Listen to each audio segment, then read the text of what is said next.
इचलकरंजी शहरातील अनेक रस्ते अरुंद आहेत. वाहनांची संख्या वाढली तरी वाहतुकीला शिस्त नाही.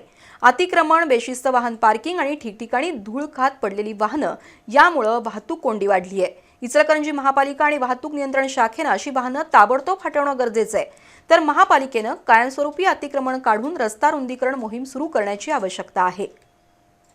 गेल्या 8-10 वर्षात इचलकरंजी शहराचा झपाट्याने विकास झाला. जुन्या नगरपालिकेची 4 वर्षांपूर्वी महानगरपालिका झाली, पण इचलकरंजीतील रस्ते जैसे थे आहेत. अरुंद रस्त्यावर ठिकठिकाणी हातगाड्यांचं अतिक्रमण आहे. अनेक व्यापाऱ्यांनी फुटपाथवरच ठाण मांडलं असून इचलकरंजीत बऱ्याच ठिकाणी रस्त्याकडेला अवजड वाहनं पार्किंग केलेली असतात. शिवाय अनेक ठिकाणी जुनी वाहनं धूळ खात वर्षानुवर्ष बेवारस स्थितीत लावली आहेत. त्यातून इचलकरंजीतील वाहतूक कोंडी प्रचंड वाढली आहे. इचलकरंजीतील वाहतूक नियंत्रण शाखेकडे कर्मचाऱ्यांची कमतरता आहे, तर बेवारस स्थितीत पडलेल्या वाहनांकडे महापालिकेचं आणि पोलिसांचंही दुर्लक्ष आहे. महापालिकेकडून अतिक्रमण मोहीम राबवल्याचा केवळ फारसच होतो, कारण काढलेलं अतिक्रमण पुन्हा 8-10 दिवसात त्याच ठिकाणी दिसून येतं.